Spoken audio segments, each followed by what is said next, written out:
எங்களின் எனது அன்பு தங்கை ஜெனிஃபர் டேனியல் அவர்களை அன்போடு மேடைக்கு அழைக்கிறோம்.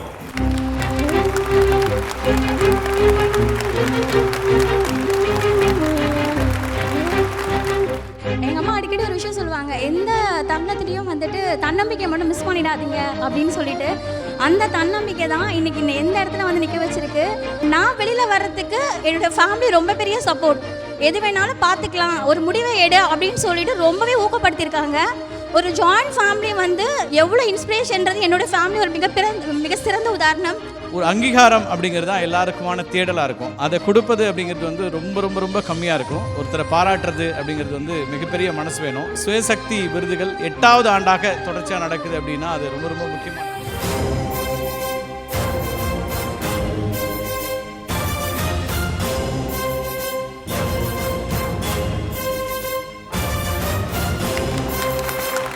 அடுத்த விருது கேட்டகரி மீடியா அண்ட் என்டர்டெயின்மெண்ட். இந்த கேட்டகரியில ஜூரி ஃபாத்திமா வசந்த் அவர்களை அன்போடு மேடைக்கு அழைக்கிறோம். ஒரு பெரிய கைத்தட்டலோட can we have Fathima Vasanth on the stage please.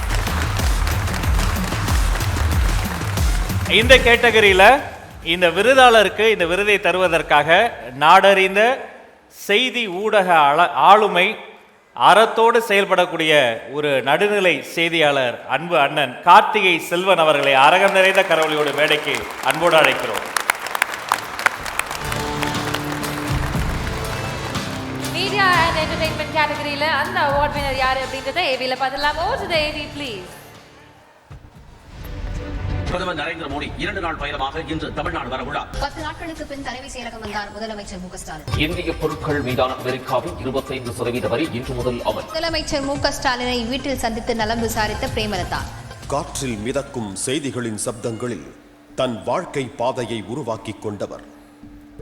படித்து பட்டம் பெற்றதில் முதல் தலைமுறை. செய்தி உலகில் புரட்சி ஏற்படுத்திய இளம் தலைமுறை ஜெனிஃபர் டேனியல்.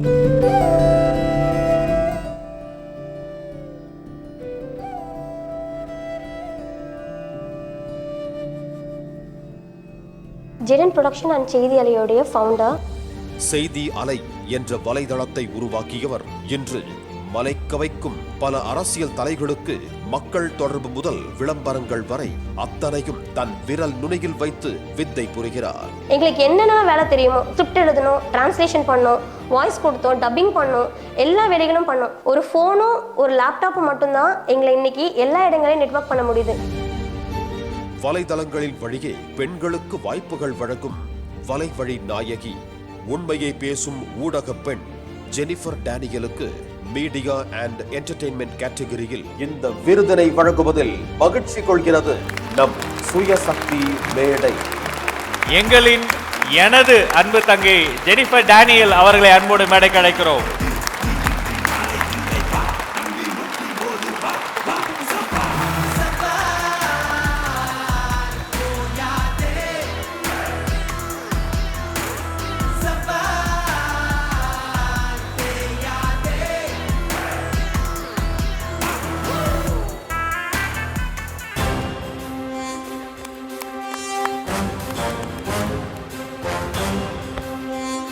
ஒரு பொருத்தமான மனிதரிடமிருந்து மிக சிறப்பான விருதை ஜெனி வாங்கியிருக்கீங்க. இது உங்களுக்கான தருணம். அவங்களுக்கு மைக் கொடுங்க. பொதுவாக அவங்க தான் எங்களுக்கு மைக் கொடுப்பாங்க. இன்னைக்கு அவங்களுக்கே மைக் தர போகிறோம். அனைவருக்கும் வணக்கம். ஒரு நேரத்தில் வேலை இல்லை, திடீர்னு ஷடவுனு, ஆஃபீஸ் வந்து க்ளோஸ் பண்ணிட்டாங்க. என்ன பண்ணணும்னு தெரியல. கையறு நடையில் ஆரம்பித்தது தான் செய்தி அலை. எங்கள் அம்மா அடிக்கடி ஒரு விஷயம் சொல்லுவாங்க, எந்த தருணத்துலேயும் வந்துட்டு தன்னம்பிக்கை மட்டும் மிஸ் பண்ணிடாதீங்க அப்படின்னு சொல்லிட்டு, அந்த தன்னம்பிக்கை தான் இன்றைக்கி எந்த இடத்துல வந்து நிற்க வச்சுருக்கு. அது மட்டும் இல்லாமல் என் பிடிச்ச துறையை பிடிச்சவங்களோட வேலை பார்க்குறது இன்னுமே பொருத்தமாக இருக்கும். என்னோடய கணவர் இதே துறை தான். மீடியாவில் நானும் என் கணவரும் கிட்டத்தட்ட 18 ஆண்டுகளாக இருக்கும். அண்ணன் சொல்கிற மாதிரி கார்த்திகை செல்வன்கிட்ட இந்த விருது வாங்குறது எனக்கு ரொம்ப சந்தோஷம். ஏன்னா எப்போவுமே வந்து அவார்டு ஈவெண்ட்டுக்கு நான் தான் கால் பண்ணி, ஆனால் இந்த அவார்டு இருக்குது இங்கே வாங்கன்னு கூப்பிடுவேன். ராஜ்மோகன் அண்ணாக்கும் நான் தான் கால் பண்ணி கூப்பிடுவேன். ஸோ 2 பேரும் இந்த மேடையில் இருக்கிறது எனக்கு ரொம்பவே சந்தோஷம். நாங்கள் ஆரம்பித்த ஒரு விஷயம் இன்றைக்கி நிறைய பேருக்கு பயனுள்ளதாக இருக்குது. வீட்டில் இருந்து தான் நாங்கள் ஸ்டார்ட் பண்ணோம் எங்களோட கெரியரை. வாய்ஸ் ஓவர்லேருந்து, டப்பிங்லேருந்து, ஸ்கிரிப்ட் ரைட்டிங்லேருந்து, எடிட்டிங்னு வெப்சைட் டிசைனிங் நம்பர் ஆஃப் ஃபீல்ட்ஸில் வந்து நாங்கள் ஒர்க் பண்ணிகிட்ருக்கோம். இன்றைக்கி சோஷியல் மீடியா நெட்வொர்க்கிங் மட்டும் இல்லாமல் பொலிட்டிக்கல் கேம்பெயின்ஸை ரன் பண்ணுறோம். அது மட்டும் இல்லாமல் இன்றைக்கி நான் இந்த ஃபீல்டுக்கு வர்றதுக்கு மிக முக்கிய காரணமாக என்னோடய கணவருமே நான் வேலையை குவிட் பண்ணிவிட்டு அவங்களும் 2.5 வருஷமாக எங்கள் கூட சேர்ந்து ட்ராவல் பண்ணுறாங்க. ஜேடன் ப்ரொடக்ஷன் சொல்லிட்டு செய்தியாளர் அண்ட் ஜேடன் ப்ரொடக்ஷன் ரெண்டுமே பார்த்துக்குறோம். நான் வெளியில் வர்றதுக்கு என்னோடய ஃபேமிலி ரொம்ப பெரிய சப்போர்ட். எது வேணாலும் பார்த்துக்கலாம், ஒரு முடிவை எடு அப்படின்னு சொல்லிட்டு ரொம்பவே ஊக்கப்படுத்தியிருக்காங்க. ஒரு ஜாயிண்ட் ஃபேமிலி வந்து எவ்வளோ இன்ஸ்பிரேஷன்றது என்னோடய ஃபேமிலி ஒரு மிக சிறந்த உதாரணம். பிள்ளைங்களை கூப்பிட்டு போகிறது நான் கிடையாது, அம்மா. பசங்களை பார்த்துக்கிறது என்னோடய என்டையர் ஃபேமிலி. அப்புறம் பிள்ளைங்களுக்கு படிப்பு சொல்லி கொடுக்கறது என்னோடய ஃபேமிலியில் தான். எதுவுமே வந்து நாங்கள் எங்களுக்குன்னு சொல்லிட்டு நேரம் ஒதுக்கவே முடியல. ஆனால் இன்றைக்கி நிறைய பேருக்கு நாங்கள் வேலை கொடுத்துட்ருக்கோம். இன்றைக்கி 50 பேருக்கு மேலே எங்ககிட்ட வேலை பார்த்துட்ருக்காங்க. இதுதான் வெற்றி. இதை விட சிறந்த ஒரு அது மட்டும் இல்ல, எஸ்பிபிக்கு அடுத்து மூச்சு விடாம பேசுறது இதுவே ஒரு வெற்றி. பெண்கள் எல்லா துறையிலையும் சாதிப்பாங்க, இந்த துறையிலையும் ஒரு சிறந்த சாதனையாளராக இருக்கீங்க. ஒரு பெரிய கைத்தறல் கொடுத்துடலாம் மீண்டும் ஒரு முறை. Thank you so much ma'am. இன்னைக்கு வாழ்த்துக்கள். திரு கார்த்திகை செல்வன் சார் வந்திருக்காரு. அவரு கேள்வி கேட்டு நாங்கள் பதில் சொல்லி தான் பழக்கம். அண்ணன்ட்ட என்ன கேட்கறது? அண்ணன் இது சுயசக்தி விருதுகள் நீங்கள் பார்த்துக்கிட்டே இருந்திருப்பீங்க. மகிழ்ச்சியும் நெகிழ்ச்சியும் கலந்த ஒரு நிகழ்ச்சியாக போயிட்டுருக்கு. இதை குறித்த உங்கள் வார்த்தைகள். கூடவே சர்ப்ரைசஸ் அதிகமாக இருக்கிற ஒரு நிகழ்ச்சியாக இருக்குன்னு நினைக்கிறேன். எனக்கு ரொம்ப பெரிய சர்ப்ரைஸ். ஒவ்வொரு முறையும் விருது கொடுக்க தான் ஜெனிஃபர் அழைப்பாங்க. இப்போ அவங்களுக்கு கொடுக்குறேங்கிறது எனக்கு சர்ப்ரைஸ் தான். ஸ்டேஜுக்கு வந்து தான் தெரியும். ரொம்ப ரொம்ப மகிழ்ச்சி. நிறைய ஜெனிஃபர்கள் இப்போ வந்து இண்டஸ்ட்ரிக்குள்ளே வந்துகிட்டே இருக்கிறாங்க. நியூஸ் ரூம் வந்து ரொம்ப ஒரு எல்லோரும் பெண்கள் ரொம்ப குறிப்பாக இருக்கக்கூடிய நியூஸ் ரூம்ஸ் அதிகமாக வரணுன்றது தான் எங்களுடைய விருப்பமாக இருக்கும். அப்படி நடந்து கொண்டு இருக்கக்கூடிய விஷயம். ஹேமச்சந்திரன் அஃப்கோர்ஸ் எல்லாரும் பாராட்டு தெரிவிக்கிற விஷயந்தான். ரொம்ப குறிப்பாக நானும் அவருடைய ஒவ்வொரு நிகழ்ச்சிக்கும் கூப்பிட்டுட்டே இருப்பார். இந்த ஆண்டு வருவதற்கான ஒரு வாய்ப்பு கிடைச்சதில் மிகுந்த மகிழ்ச்சி. ஒரு அங்கீகாரம் அப்படிங்கிறது தான் எல்லாருக்குமான தேடலாக இருக்கும். அதை கொடுப்பது அப்படிங்கிறது வந்து ரொம்ப ரொம்ப ரொம்ப கம்மியாக இருக்கும். ஒருத்தரை பாராட்டுறது அப்படிங்கிறது வந்து மிகப்பெரிய மனசு வேணும். அப்போ சுயசக்தி விருதுகள் 8வது ஆண்டாக தொடர்ச்சியாக நடக்குது அப்படின்னா அது ரொம்ப ரொம்ப முக்கியமானது. அதில் செலெக்ஷன் ஆஃப் அவார்டீஸ் வந்து நான் பார்க்கும்போது நாங்களும் நிறைய விருதுகளை கொடுக்குறோம். இவ்வளவு அற்புதமாக ஒரு செலெக்ஷன் பண்ணுறாங்க, அதுக்கான ஒரு முனைப்பு இருக்குது, அதுக்கு இவ்வளவு பேர் சேர்ந்து உழைக்கிறாங்க. அப்படிங்கும்போது பிராண்ட் அவதார், ஹேமச்சந்திரன், அவரோடு இருக்கிற ஜூரிஸ் அப்படின்னு எல்லோருக்குமே என்னுடைய வாழ்த்துக்களும் நன்றியும். இந்த இடத்துல ஒரு அம்சம் குறிப்பாக சொல்லணும். ஜெனிஃபர் அப்படிங்கிறது ஜெனிஃபர் மட்டும் இல்லை, நிறைய பெண்கள் எனக்கு எதிரில் இந்துஜா இருக்காங்க, நிறைய முன்னோடிகள். இந்த 20 ஆண்டுகளில் ஊடகத்துறையில் நிறைய பெண்கள் உள்ளே வந்துகிட்டே இருக்கிறாங்க. அது ரொம்ப ரொம்ப ஆரோக்கியமான ஒரு விஷயமா இருக்குது. ஏன்னா ஒரு செய்தியை ஆண்கள் மட்டுமே பார்த்து எழுதுறது வேற, வெவ்வேறு தளங்கள்லேருந்து வரும்போது பெண்களுடைய பார்வையும் அப்புறம் சமூகத்துடைய எல்லா பங்களிப்புலையும் இருக்கக்கூடியவங்களும் வரும்போது இன்னும் சரியாக அது போய் சேருது. ஒரு செய்தியை சரியாக சொல்கிறது அப்படிங்கிறதுல ஒரு நியூஸ் ரூமில் ஒரு பெண்கள் இருக்கும்போது அது இன்னும் ரொம்ப சரியாக இருக்குதுன்னு நினைக்கிறேன். ஒரு கரெக்ட்னஸோட அந்த செய்தியை கொடுக்க முடியுது. இன்னும் நிறைய விவாதங்களை நடத்தக்கூடிய நெறியாளர்களாகவும் பெண்கள் நிறைய வரணுங்கிறதுக்கான முயற்சியை தொடர்ந்து எடுத்துக்கிட்டே தான் இருக்கிறோம். ஒரு சின்ன நிகழ்வோடு நான் நிறைவு செய்கிறேன். ராஜ்மோகன் அவர்களும் அதில் இருந்தார். அதனால் விகடன் எனக்கு ரொம்ப பிடிச்சமான ஒரு செய்தி நிறுவனம். அங்கே வேலை பார்க்கணுன்னு ஆசைப்பட்ட ஒரு இடம் உண்டு. அப்படி ஒரு இடத்துல எனக்கு வந்து விருது கொடுக்குறாங்க. அப்போ அது பெருமையான ஒரு விஷயமாக தான் இருக்கும். நாம் மதித்த அல்லது பள்ளி காலத்துலேருந்து ரொம்ப பெருசாக மதித்த ஒரு இடத்துலேருந்து விருது அப்படின்னும்போது சிறந்த நெறியாளருக்கான விருது. அப்போது அந்த விருதுக்காக என்னை அழைத்தது ராஜ்மோகன் தான். அன்னைக்கும் இந்த நிகழ்ச்சியில் இருந்தார். அன்பின் நெறியாளர் அப்படின்னு ஒரு டைட்டில் கொடுத்தாங்க. நண்பர் ராஜ்மோகன் அந்த விருதுக்கான அடையாளமாக அன்பின் நெறியாளர் அப்படின்னு ஒரு டைட்டில் கொடுத்துட்டாரு. பெருமையாக இருந்துச்சு, வாங்கும்போது மகிழ்ச்சியாக இருந்துச்சு. எல்லாம் முடிஞ்சிடுச்சு. அதுக்கப்புறம் ஒரு சிக்கல் இருக்குது. அது சிக்கல்னு சொல்ல முடியாது, அதுதான் ரொம்ப முக்கியமானது. எல்லா இடத்துலையும் என்கிட்ட கேட்பாங்க, விவாதங்களுக்கு வரக்கூடிய இப்போ ராஜ்மோகன்லாம் ரொம்ப ஆரோக்கியமாக ரொம்ப அழுத்தமான வாதங்களை முன்வைப்பார், அதில் பிரச்சனை இல்லை. வேறு சில நண்பர்கள் வரும்போது ரொம்ப ஹீட்டட் ஆர்குமெண்ட்டாக இருக்கும், கடுமையான மோதலாக இருக்கும், வார்த்தை போராக இருக்கும். அப்போல்லாம் எப்படி அமைதியாக உட்காந்துருக்கீங்க, உங்களுக்கு கோவமே வராதா அப்படின்னு கேட்பாங்க. எனக்கு வரும். ரொம்ப ஹீட்டட் மொமெண்ட்ஸில் நமக்கு கோவம் வரும். அந்த நேரத்தில் திடீர்னு ராஜமுருகன் சொன்ன விகடன் கொடுத்த அன்பின் நெறியாளர் முன்னாடி வந்து நிற்கும். நம்மளை அன்பின் நெறியாளர் சொல்லிட்டாங்களே, நாம் அப்போ கோவப்பட முடியாது அப்படிங்கிற ஒரு இடத்துக்கு வந்துடும். நான் என்ன சொல்கிறேன்னா, அந்த விருதுங்கிறது அங்கீகாரம் மட்டும் இல்லை, ரெஸ்பான்சிபிலிட்டி, அக்கௌண்டபிலிட்டி சார்ந்தது.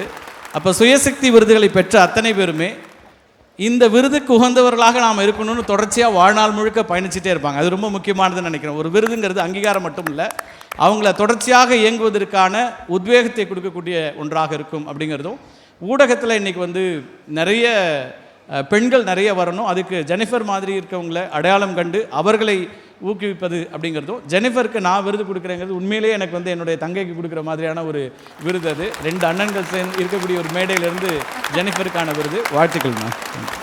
Thank you so much sir. Thank you Jennifer. Thank you so much. ஜெனிஃபருக்கு நன்றி. இன்னும் நீங்கள் பல உயரங்கள் தொடரணும். அவர் சொன்னதை மனதில் ஏற்றி அடுத்த அவார்டு ஆஸ்காரில் சந்திப்போம். வாங்க. சுயசக்தி விருதுகள் ஹோம்பிரனர் அவார்ட்ஸ் 2025ல இப்போ நம்ம கூட another அவார்ட் வின்னர் மீடியா கேட்டகரியில் ஜெனிஃபர் மேம் இருக்காங்க. ஸோ அதாவது இப்போ மீடியா அப்படின்னு எடுத்துக்கிட்டாலே மேம் ஆன் ஸ்க்ரீனில் வந்து ஒரு ஹீரோயினாக வந்து பல வருஷம் ட்ராவல் பண்ணிடலாம், அதெல்லாம் ஒரு பக்கம். But behind the screen off ஸ்க்ரீனில் ஒர்க் பண்ணுற பெண்களே ஆக்சுவலி கம்மி தான். அதுவும் மீடியாவில் இப்படி ஒரு போல்டாக பிஆராக வந்துட்டு, ஆக்சுவலி பிஆர் எனக்கு தெரிஞ்சு எல்லாமே மேல் தான் இருக்காங்க, விரல் விட்டு எண்ணிடலாம் பெண்கள் அப்படின்றது. ஸோ சூப்பராக பண்ணிட்டு இருக்கீங்க நிறைய விஷயங்கள். ஸோ எவ்வளோ ஹாப்பி ஃபர்ஸ்ட் இந்த அவார்ட் வாங்கினதுல? இந்த அவார்டு வாங்கினது எனக்கு ரொம்பவே ஹாப்பி. அதுவும் பிராண்ட் அவதார் வந்து இந்த மாதிரி ஒரு இனிஷியேட்டிவ் எடுத்து ஒன்று பண்ணிகிட்ருக்கிறது எனக்கு ரொம்ப சந்தோஷமாக இருக்குது. அதுவும் மீடியா கேட்டகரியில், அதுவும் ராஜ்மோகன் அண்ணா, கார்த்திகை செல்வன் அண்ணா கையால் இந்த அவார்டு வாங்கினது, அவங்களோட மேடை பகிர்ந்துக்கிட்டது ரொம்ப சந்தோஷம். 2019 வேலை இல்லை, திடீர்னு ஒரு ஆஃபீஸ் க்ளோஸ் பண்ணிட்டாங்க, மீடியா ஆஃபீஸ் க்ளோஸ் பண்ணிட்டாங்க. 150க்கும் மேற்பட்டவங்க எனக்கு கீழே வேலை பார்த்துட்டு இருந்தாங்க. என்ன பண்ணணும் அப்படின்னு ஒரு ஐடியாவே இல்லை. வெளியில் வந்தாச்சு, ஸ்டார்ட் பண்ணி ஆகணும். பொருளாதார நெருக்கடி நிறையவே இருக்குது. என்ன பண்ணலாம் அப்படின்னு யோசிக்கும் போது வீட்டில் மட்டும் ஒரு விஷயம் அடிக்கடி சொல்லிகிட்டே இருப்பாங்க, எந்த சூழ்நிலையும் ஃபெடப் ஆகிடாத, உட்காந்துடாத, சோர்ந்து, தன்னம்பிக்கை மட்டும் எந்த காரணத்துக்கு கொண்டு கைவிட்டுறாத அப்படின்னு அம்மா சொல்லுவாங்க. கணவர் இதே ஃபீல்டுன்றதுனால எனக்கு சேர் பண்ணுறது பிரச்சனையே கிடையாது. என்னன்னாலும் அவங்களால புரிஞ்சிக்க முடியும், எது சொன்னாலும் அக்செப்ட் பண்ணிப்பாங்க. ஒரே ஒரு விஷயம் மட்டும் நான் ஸ்ட்ராங்காக இருந்தேன். என்னோடய சேலரி வந்து ரொம்ப மெயினாக இருந்தது. அப்போ அந்த சேலரி இருந்தால் தான் சூழ்நிலை சமாளிக்க முடியுன்ற சூழலையுமே, பொருளாதார சூழல் எதுவுமே எடுத்துக்காமல் என்னுடைய வார்த்தைகளை கேட்டாங்க, கவனிச்சாங்க. என்டையர் ஃபேமிலியுமே கவனிச்சாங்க. அதோட விளைவு தான் இன்றைக்கி நான் ஒரு ஆண்டர்ப்ரனராக இந்த ஃபீல்டில் நிற்க முடியுது, மீடியா கேட்டகரியில் நிற்க முடியுது. பிஆரில் பொலிட்டிக்கல் பிஆர் கிடையாது, பொலிட்டிக்கல் பிஆராக பண்ணிகிட்ருக்கேன் அப்படிங்கிறது ஒரு சவால் நிறைஞ்சது. தினம் வந்து ஃபீல்டில் வரணும், நியூஸ் கவரேஜ் பார்க்கணும், ப்ரெஸ் ரிலீஸ் கொடுக்கணும். அதில் சொன்னாவே தெரியும் மீடியா கேட்டகரியில் பிஆர்னாவே என்னன்னு தெரியும். எல்லாரோடையுமே வேலை பார்க்குறேன், ஒரு கட்சின்னு இல்லாமல் எல்லா கட்சியோடையுமே வேலை பார்க்குறேன். இது மட்டும் இல்லாமல் ப்ரொமோஷன்ஸ், ஈவெண்ட்ஸ், ஃபேஷன் ஈவெண்ட்ஸ், எல்லா ஈவெண்ட்ஸுமே பண்ணுறேன். அது ரொம்ப நிறைய நிறைவை கொடுக்குது. அதுவும் பிடிச்ச துறைகளில் அடுத்தடுத்த கட்டத்துக்கு போகும்போது இன்னும் சந்தோஷமாக இருக்குது. சூப்பர். பிஆர் அப்படின்றது சாதாரண விஷயம் இல்லை, அது வந்து எவ்வளோ பெரிய ரெஸ்பான்சிபிலிட்டி அப்படின்னு மீடியா துறையில் இருக்கிற எனக்கு நல்லாவே தெரியும். உங்களை நீங்கள் எப்படி அந்த ஒரு மோட்டிவேட்டடாகவே வச்சுக்கிறீங்க எப்போவுமே? ஏன்னா அது ஒரு பெரிய ரெஸ்பான்சிபிலிட்டி. யூ டீல் வித் எல்லாம் இம்பார்ட்டன்ட் பீப்புள். இந்த மீடியா ஆகட்டும், பாலிடிக்ஸ் ஆகட்டும், அது வந்து ஒரு கட்ஸ் வேணும். அதை எப்படி நீங்கள் வந்து கேரி பண்ணுறீங்க? ஃபேமிலி சப்போர்ட் ரொம்ப முக்கியம் இந்த ஃபீல்டில். எனக்கு நான் ஃபேமிலியோட டைம் ஸ்பெண்ட் பண்ணவே முடியாது. நான் ஒரு ஷிஃப்ட்டில் ரிப்போர்ட்டர், நான் ஒரு ஷிஃப்ட்டில் இருப்பேன், என் ஹஸ்பண்ட் ஒரு ஷிஃப்ட்டில் இருப்பாங்க.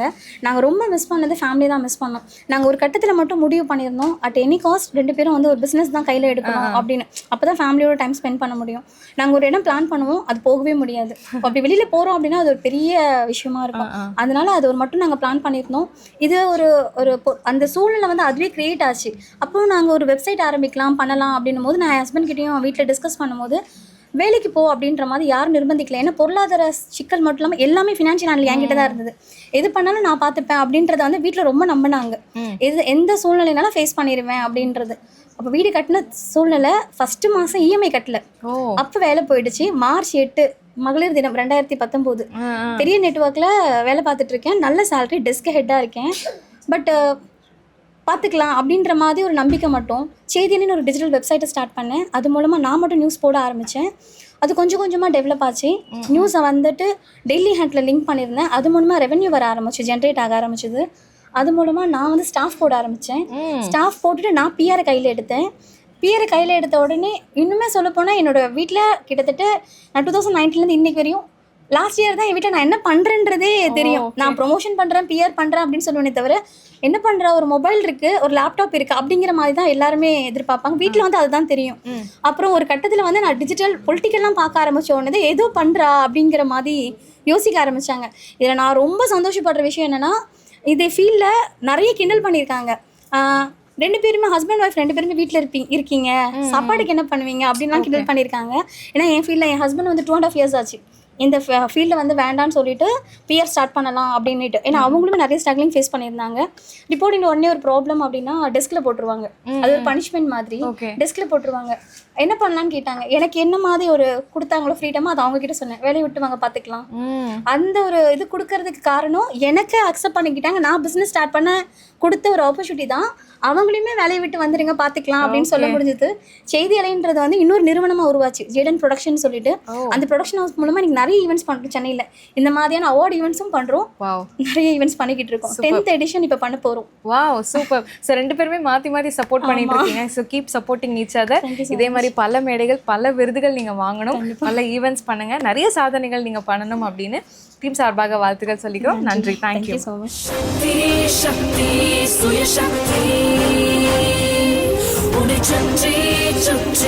வெளிச்சம்